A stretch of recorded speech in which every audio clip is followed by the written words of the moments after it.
खुलुमबाय। गिबियावनो नोंथांमोनखौ आंनि जनालि बर' रादाबाव बयखौबो बरायनानै लाग्रोनाय जाबाय। दिनै 2023 मायथाइनि 16 डिसेम्बर। नोंथांमोननि थाखाय आं फुंबिलिनि गोदान खौरां लानानै फैबावलायबाय। मिजिंथियो नोंथांमोना खौरांखौ जोबजासे नायलांगोन होनना।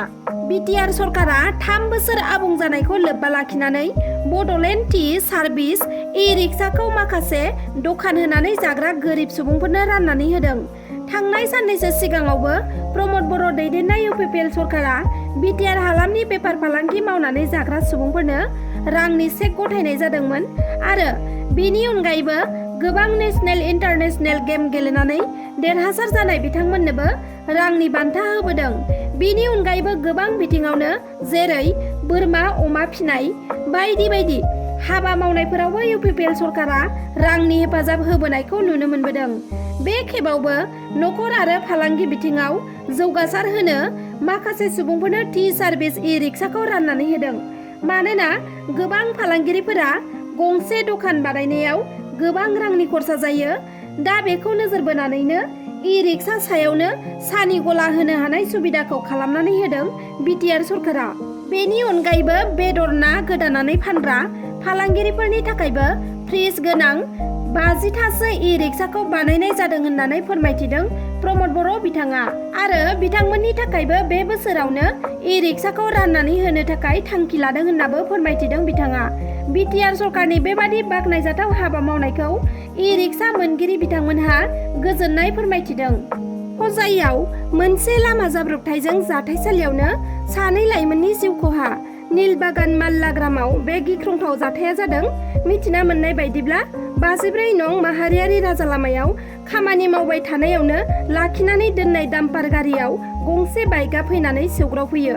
जायनि जाहोनाव बाइकजों फैनाय 2 लाइमोना जिउ खहा जानो गोनां जादों। गोब्राब थासारियाव 2बो लाइमोनखौ देहा फाहामसालियाव लांनाय जादोंमोनब्लाबो डक्टरा थैबाय होननानै फोसावो। मख'नो गोनांदि जिउ गोमानाय 2बो लाइमोना हजाइ इस्लाम नगरनि जाइदुल इस्लाम आरो पारदित हुसेन। प्रमद बर' दैदेननाय बिटिआर सरकारनि हाबा मावनायखौ मोजां मोननानै गोजोन नांगौनि थाखाय क'क्राझार आरो चिरां जिल्लानिफ्राय गासै 200निबो बारा एक्स एनएलए बिथांमोनहा मैया इउपिपिएल दोलोआव जयेन जाफैदों। बिथांमोनहा बुंनाय बायदिब्ला सिगांनि समाव बर' हारिनि गेजेराव गावजों गाव बुथारलायनाय एबा गावलायनाय गावजों गाव बिदा फंबाय थैलायनायानो जोबनो गैयामोन। नाथाय दिनैनि दिनाव इउपिपिएल सरकार फैनाय लोगो लोगोनो गोजोन थासारिया फैदों। बेयो रोखा जानानै दं होनना बिथांमोनहा बुंथिदों। 17 बोसोर बिपिएफआ सरकार सालायनाय समाव गावजों गाव बिदा फंबाय गावथारलायनाय बुथारलायनायल'सोमोन।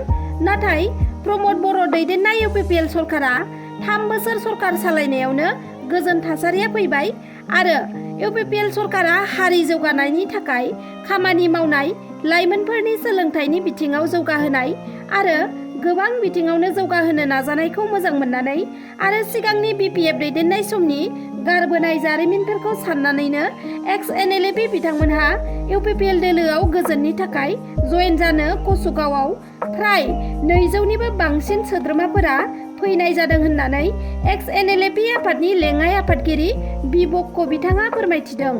साप्राकाटा रेलवे स्टेशन साखाथियाव गिख्रंथाव रेलगारिजों जाब्रबथाय जानाय जाथाय।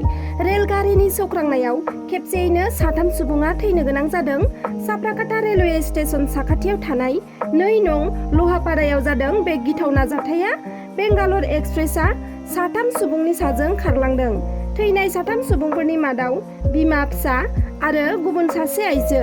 बिमानि मुङा कल्पना बर्मन आरो बिथांनि 11 बोसोर बैसोनि प्रिया बर्मन फिसाजो आरो गुबुन सासे आइजोनि मुङा मुन्नामोन।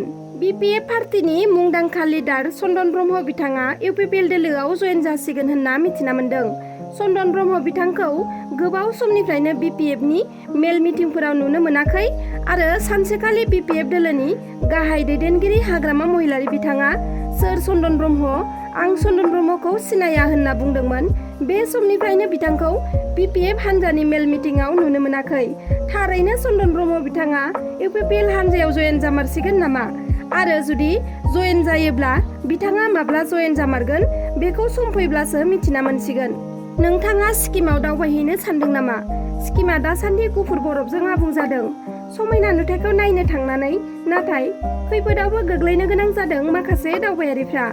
गोबां बरफ गोग्लैनायनि जाहोनाव सा 800निबो बांसिन दावबायारिफ्रा नांथानानै थानो गोनां जादों, जायखौ आर्मिफ्रा रैखाथि खालामदों। रैखाथि खालामनायफोरनि मादाव गथ', आइजोफोर आरो बैसो जानाय सुबुंफोर। रैखा खालामनायनि उनाव बिथांमोनहा गासैखौबो गावसोरनि केम्पआव दोनहैनानै जानाय लोंनाय आरो थानायनि राहा खालामनानैबो होदों। दिनैनि खौराङा बेखिनियानोमोन। नोंथांमोना आंनि खौरांखौ जोबजासे नायजोबलांनायनि थाखाय रोजा रोजा साबायखर थाबाय। आरो नोंथांमोना जुदि आंनि चेनेलखौ साबस्क्राइब खालामाखैब्ला अन्नानै साबस्क्राइब खालामनानै लादो। लोगोसे लाइक, शेयार, कमेन्ट खालामनो दाबाव। गोजोन्थों।